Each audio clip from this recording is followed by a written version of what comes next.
Entender a Bíblia vai além de apenas ler versículos isolados. Quando observamos o contexto, a mensagem completa, tudo começa a fazer sentido.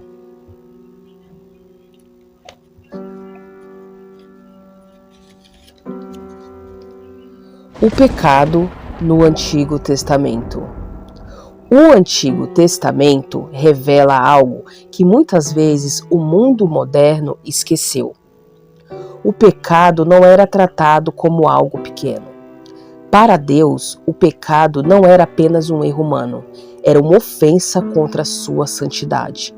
Desde o início, a Bíblia mostra que o pecado cria separação. Ele afasta o homem de Deus e, por isso, precisa ser tratado com seriedade. Mas, afinal, o que significava o pecado no Antigo Testamento? E por que existia tantos sacrifícios, leis e rituais? O que era o pecado? No Antigo Testamento, o pecado significava desrespeitar a vontade de Deus. Era desobedecer a lei, romper a aliança, escolher um caminho contrário ao que Deus havia ordenado. A lei, dada por meio de Moisés, estabelecia mandamentos, princípios e limites para o povo de Israel. E quando essas leis eram quebradas, havia consequências. No Salmo 51, versículo 4 de Davi, ele declara: contra ti, só contra ti pequei e fiz o que tu reprovas. O pecado era visto como algo grave, porque Deus é santo. E quanto mais o povo compreendia a santidade de Deus, mais entendia a profundidade do próprio pecado.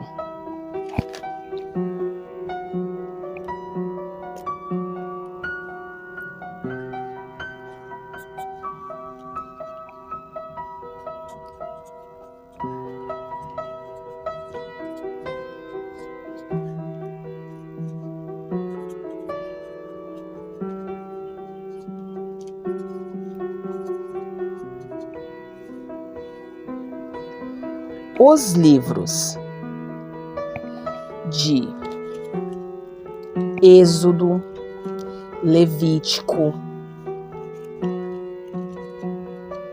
Deuteronômio, Deus estabelece leis para orientar o seu povo. Essas leis não existiam apenas para organizar uma sociedade, elas revelavam o caráter santo de Deus. Algumas infrações, desobediência exigiam restituições.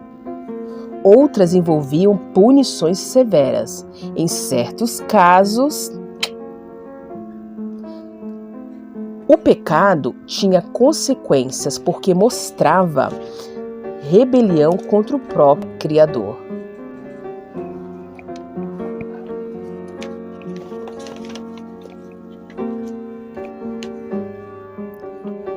A santidade de Deus,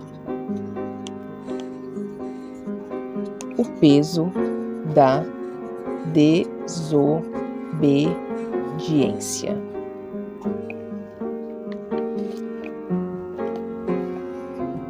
Mas Deus não apenas mostrava o pecado, ele também estabelecia um caminho para a reconciliação. Para que houvesse purificação e perdão, existiam os sacrifícios realizados no tabernáculo e posteriormente no templo. O sacerdote tinha um papel central nesse processo. Ele oferecia sacrifícios diante de Deus em favor do povo.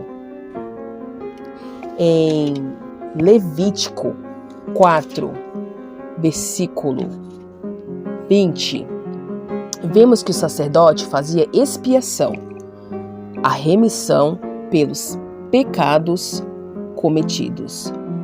Como se faz com o novilho apresentado como oferta pelo pecado. E havia um momento extremamente importante, o dia da expiação, o Yom Kippur.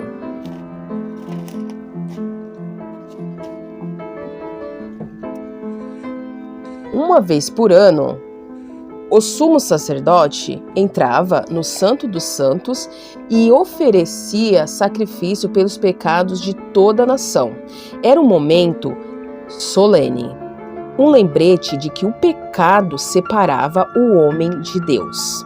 Em Levítico 16, versículo 29 ao 34, descreve esse ritual simbólico.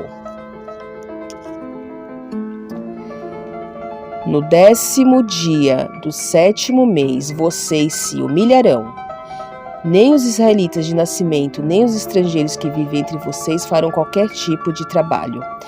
Essa é uma lei permanente para vocês. Nesse dia serão apresentadas ofertas de expiação por vocês, a fim de purificá-los, e vocês serão purificados de todos os seus pecados na presença do Senhor. E o texto continua até o versículo 34.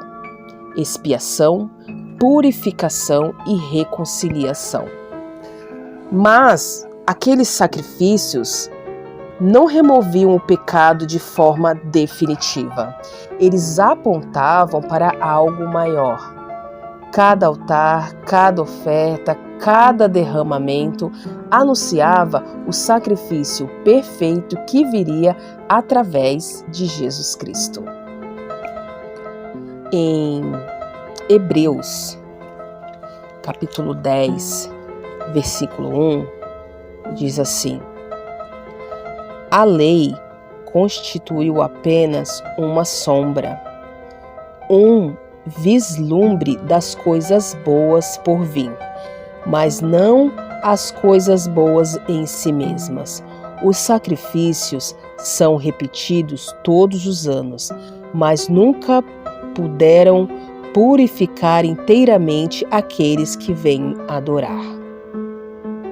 Os rituais mostravam que o pecado exigia preço, que existe separação e que sem derramamento não há perdão. O pecado no Antigo Testamento era tratado com seriedade porque Deus é santo. Os rituais ensinavam ao povo que Deus preparava um caminho de redenção. Tudo apontava para Cristo, o sacrifício perfeito, suficiente e definitivo. E hoje, ao olharmos para essas práticas antigas, entendemos que, mesmo antes da cruz, Deus já revelava seu plano de salvação. Em Hebreus 9, 22, de fato, segundo a lei, quase tudo era purificado com sangue, pois sem derramamento não há perdão.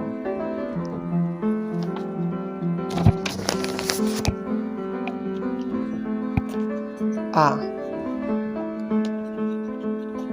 santidade revela o pecado. A cruz revela a graça.